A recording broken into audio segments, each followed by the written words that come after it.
Hello, here we are in Prague in the Czech Republic. I thought I'd record a tram journey from the centre of town out. So here we are in the centre of Prague. There's not much to say really. They have pretty much all the modern shops that you'd expect to have. You just saw KFC there. Various other things. Chocolate shop. Second-hand fashion shop.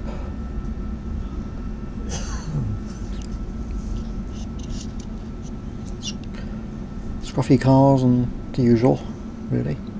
Kebab shop, of course. Now normally the tram journey is pretty quick because traffic seems to flow pretty well, but today there had actually been a road accident, so we got stuck in the traffic a bit.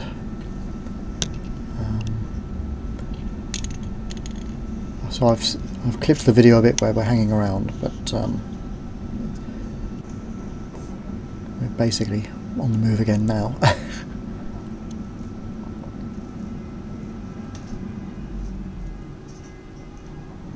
think. Well, everybody else is.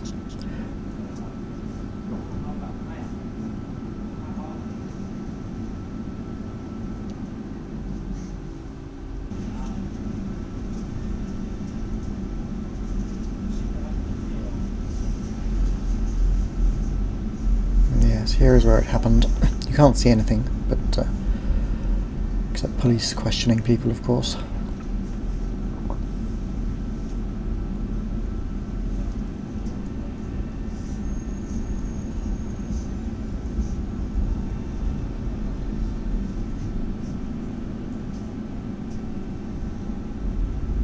From now on, the journey's pretty normal. See, the tram stop is in the middle of the road. This little traffic island thing is the tram station, or tram stop.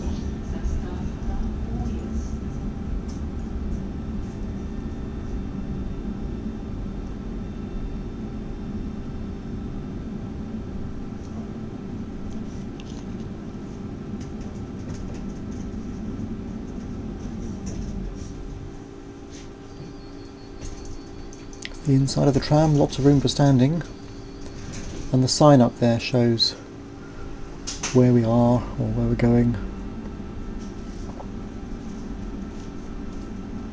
At each stop there's an automatic announcement, current location, then they say something like Žižký zastávka, and then they announce where the next stop will be.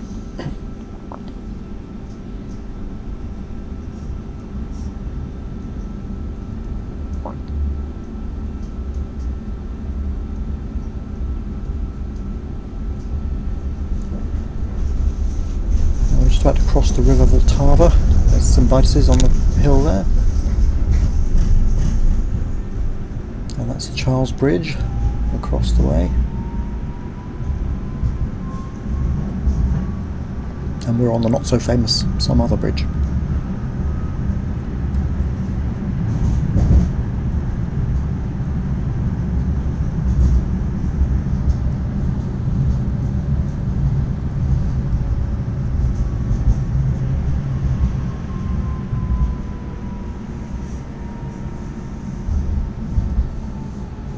Now we're out of the centre and into well, a less well looked after area, and I think you will see that Prague has not solved the graffiti problem. I mean, in London you get graffiti, but it's not bad really. But in Prague they don't seem to have got the hang of getting rid of it. I think what's been discovered in London is the best way to stop graffiti is to clean it up as rapidly as possible so that they don't get the reward of being able to show it to their friends. So they take the risk of drawing on the walls, but they don't get the reward of it being left there for everybody to admire. In Prague, however, there seems to be vast quantities of it, and right on the front of shops as well, you know, and other people's property, not even state property, and rubbishy areas, but on people's doors, like here, for example, as well. It's just chronic. You can see that's been left there for a long, long time, and nobody's bothered to clean it up. The shop there has protected itself by doing some little artwork of its own on their door. If you look, some leaves. Maybe that helps.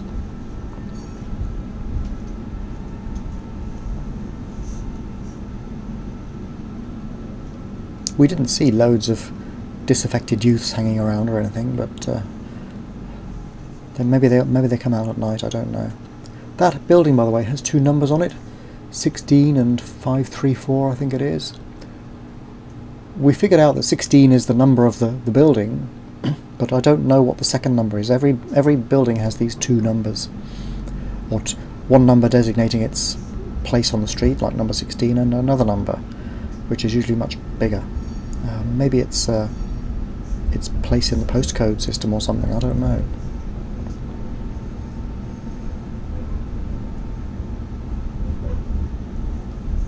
That one's 421.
I don't have much to say. You can see what Prague looks like for yourself from this video and the others that I've uploaded. It's a nice place to visit. You can easily spend a few days here looking around.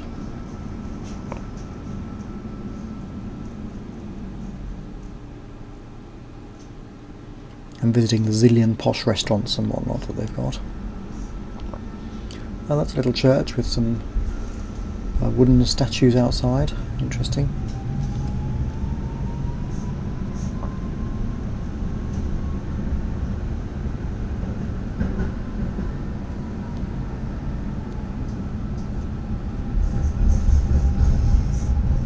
And we're just coming up the hill to St. Nicholas's.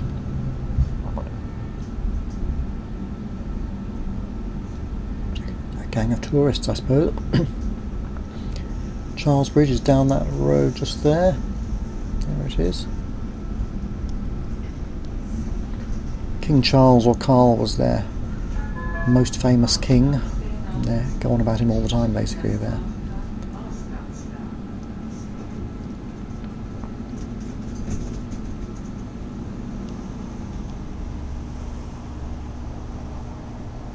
Graffiti even on the tram windows there.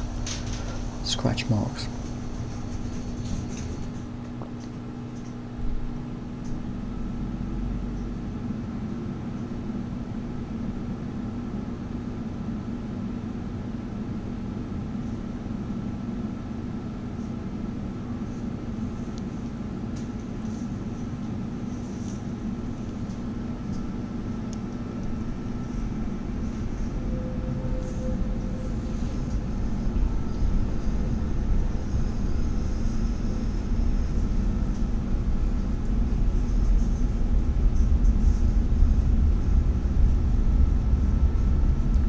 One thing you have to watch out with the trams is that they have right-of-way on zebra crossings.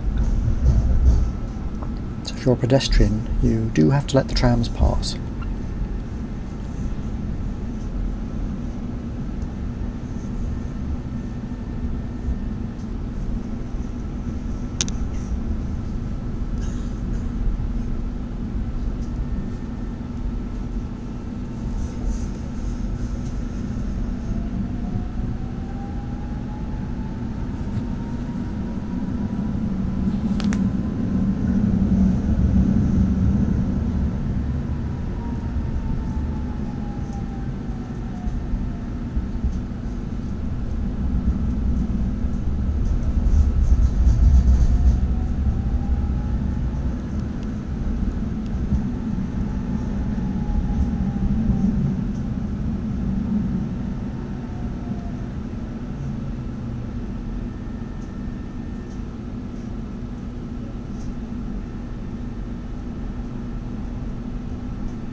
That statue of the lion with wings, I think, is from something to do with Britain and the RAF in the Second World War.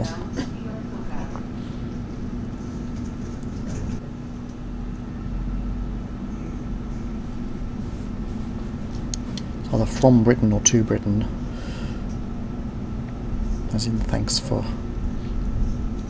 bombing all those Germans or something like that.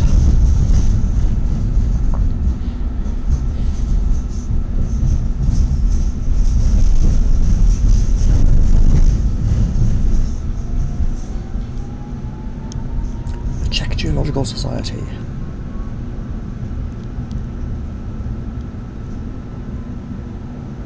And there's some geology, look at that.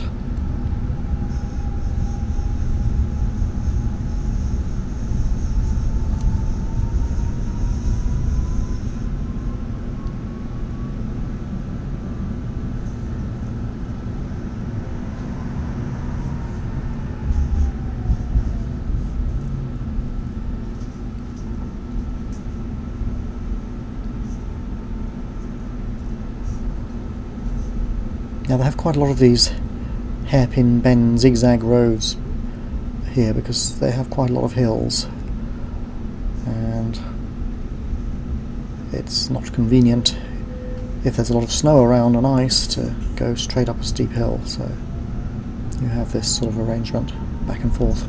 Great view over the city there though. Tyn or Tyne Church, the two towers I think.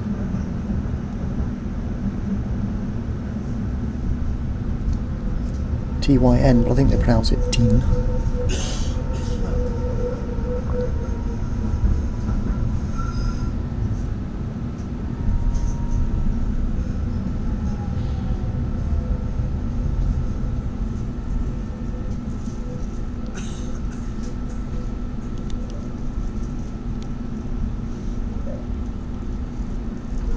Those signs appear to be for the trams to explain where they're going.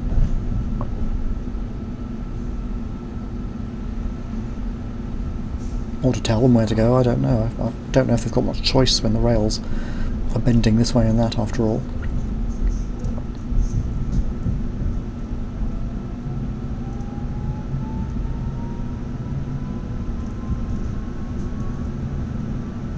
I suppose they might be saying go or stop or something like that. I'm not a tram driver, you see. That might be fun.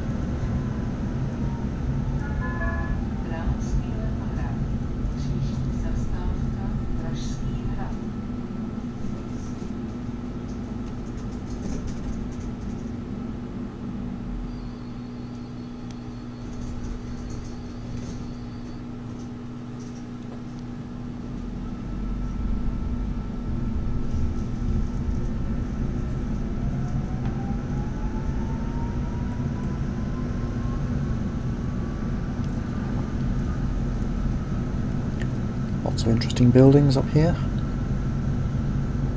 I think this one, built like a French palace, is some sort of government building. If you can see it, there we go.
As Prague isn't very big, I think the longest tram journey is about 30 minutes or so, and you can buy 30-minute tickets.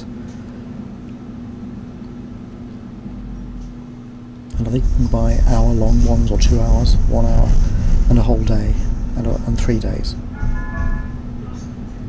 That sign said KGB. Yes, there is a KGB museum in Prague. We didn't go.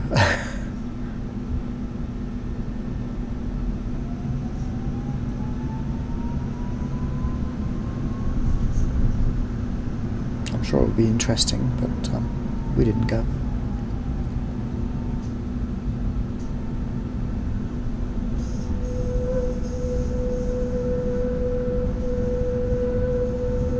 New buildings, new blocks of flats going up there. Same sort of thing as they're actually building all over London at the moment. Tiny places built as luxury. And at a high price. At least high price for the locals.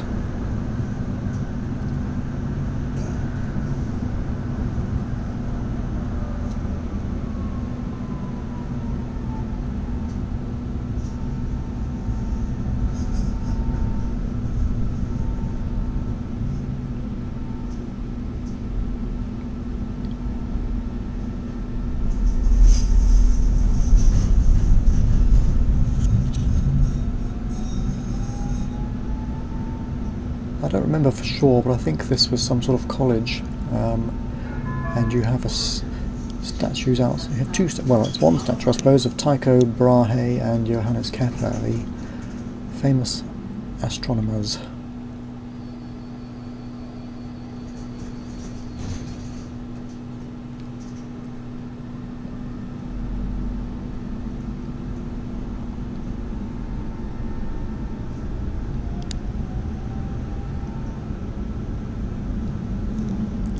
And on the other side, you can walk down here to St. Vitus's. It's just near here somewhere.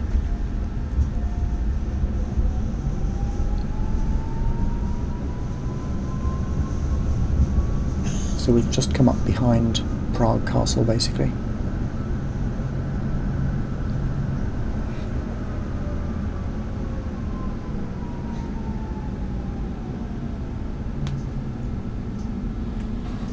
And we're now in sort of a more or less residential area.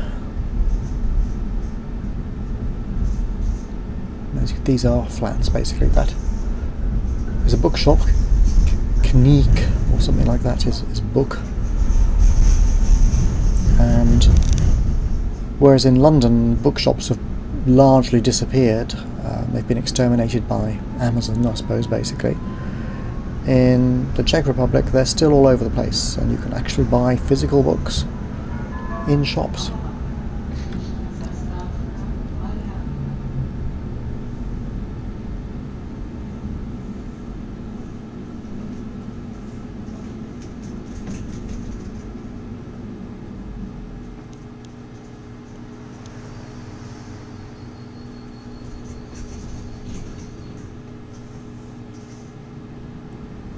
Big hotel here.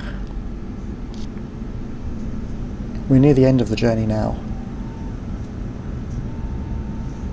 A couple more stops and that's it.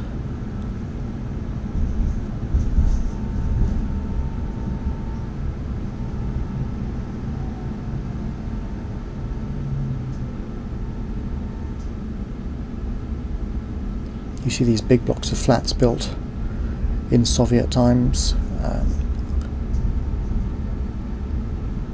In the 60s by the looks of them. I don't know really, but I think that's going to be a fair guess.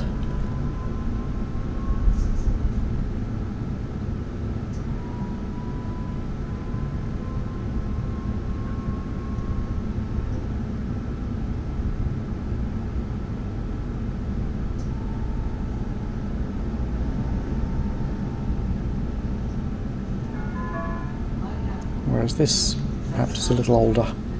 Much nicer.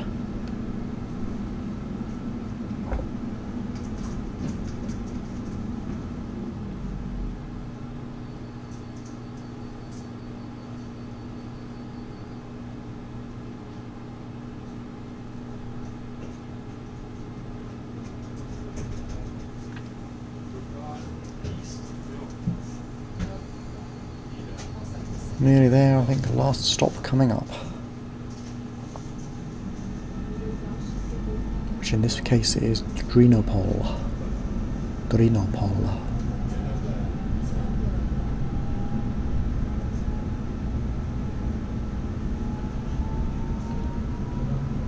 At least you have ordinary shops on these streets and not all tourist stuff, so you can actually buy some useful things, like food.